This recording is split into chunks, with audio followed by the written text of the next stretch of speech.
रोहित के बाद सूर्या ने रुलाया, पांड्या ने ग्वालियर में पानी पिलाया, पेस सनसनी, मयंक का दम, करियर में मेडन ओवर से वेलकम, गोली की रफ्तार से निकली बॉल, बांग्ला टाइगर्स का बुरा हाल, ओपनिंग में छाए संजू सैमसन, गौतम गंभीर की नई टेंशन, सातवें आसमान पर हार्दिक का स्वैग, नो लुक बाउंड्री से दिखाए तेवर, बच्चों की तरह बांग्लादेश को पीटा, सूर्या भाऊ की टीम का कहर। 14 साल बाद ग्वालियर के new Madhavrao Scindia cricket stadium में इंटरनेशनल क्रिकेट का एक्शन शुरू हुआ। लंबे ब्रेक के बाद टी20 कैप्टन सूर्या मैदान पर लौटे, टॉस जीता और पहले बॉलिंग चुनी। इस मैच के लिए पूरा क्रिकेट वर्ल्ड एक्साइटेड था क्योंकि ये टीम इंडिया की फ्यूचर रेडी टी20 टीम है। लंबे वक्त बाद ऐसा मौका था जब टीम इंडिया की प्लेइंग 11 में सूर्या और हार्दिक को छोड़कर 9 खिलाड़ी 25 साल या उससे कम उम्र के थे। अपने नए शेरों को देखने के लिए पूरे भारत में नया जोश था। ऐसे में बांग्लादेश की ये सीरीज ऑस्ट्रेलिया इंग्लैंड के साथ भारत की टक्कर से कम नहीं है।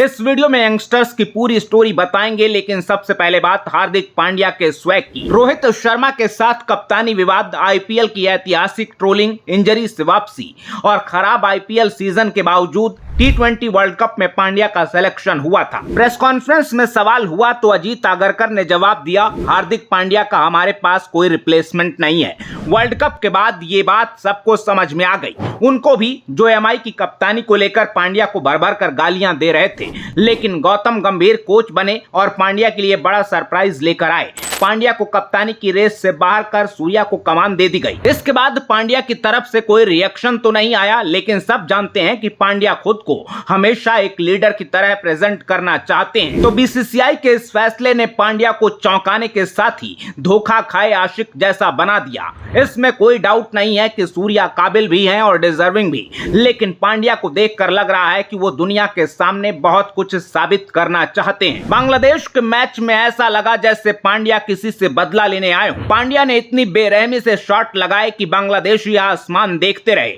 नो लुक बाउंड्री के बाद पांड्या का स्वैग अलग ही लेवल पर दिखा।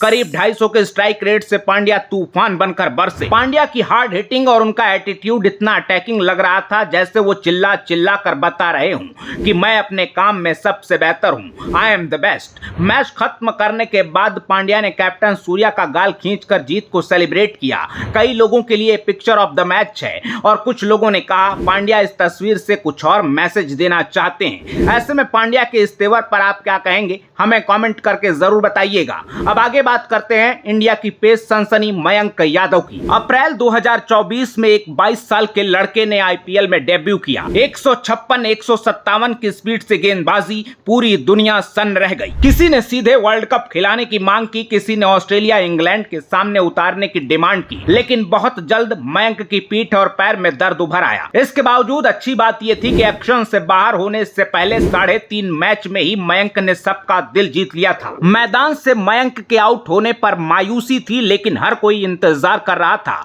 उस दिन का जब मयंक को बीसीसीआई इंडिया जर्सी में मैदान पर उतारेगा। बोर्ड ने फैंस की भावनाओं और मयंक की फिटनेस का पूरा ध्यान रखा। एनसीए में रिहैब के दौरान मयंक ने जमकर पसीना बहाया और जब कहीं कोई चर्चा नहीं थी तो बांग्लादेश टी20 सीरीज में बीसीसीआई ने मयंक यादव का नाम डालकर सबको चौंका दिया। ग्वालियर में मुरली कार्तिक ने मयंक को डेब्यू कैप सौंपी। पहले ही मैच में मयंक यादव एक्शन में दिखे। करियर का पहला ओवर मेडन डालकर टी20 में अजीत आगरकर और अर्शदीप सिंह के रिकॉर्ड की बराबरी कर ली। अगले ओवर में मयंक को विकेट भी मिल गया। 155-56 की रफ्तार तो नहीं दिखी, लेकिन मयंक सबको इंप्रेसिव लगे। मैच के बाद मयंक ने खुद कहा, मैं स्पीड से ज्यादा लाइन लेंथ पर फोकस कर रहा हूं। यानी आने वाले टाइम में मयंक आराम से 150 के आसपास तूफानी बॉलिंग करते दिखेंगे और इसी तरह उनको मैनेज किया गया तो बहुत जल्द मयंक वर्ल्ड क्रिकेट में बल्लेबाजों के लिए खौफ का दूसरा नाम बन जाएंगे।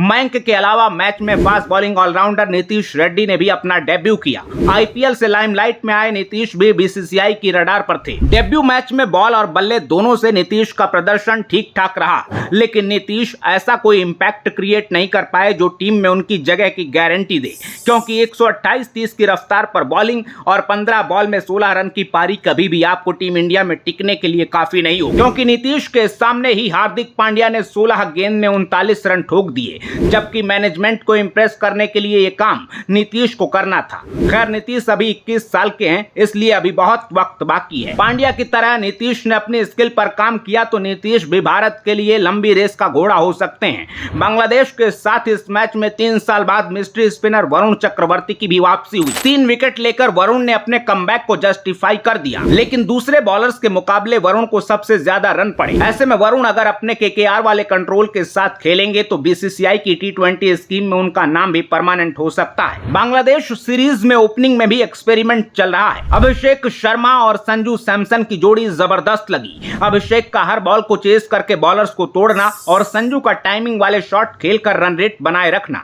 ऐसा लगा कि अब इसी को फिक्स कर देना चाहिए, क्योंकि लंबे वक्त बाद संजू के फैंस को जस्टिस मिला है।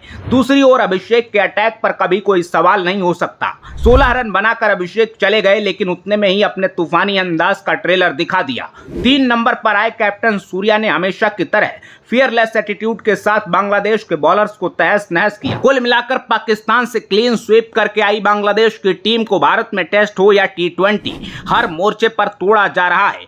टीम इंडिया ने बांग्ला टाइगर्स का हाल स्कूल के बच्चों जैसा बना दिया। ऊपर से पड़ोसियों को पांड्या का स्वैग भी झेलना पड़ रहा है। बांग्लादेश के साथ इस मैच में आपके लिए सबसे हाई पॉइंट क्या रहा, कमेंट बॉक्स में जरूर बताइएगा। और अपने स्पीड स्टार मयंक की वापसी के लिए इस वीडियो को शेयर करना बिल्कुल ना भूलिएगा। अपना ख्याल रखिए, आते रहिए। जय हिंद।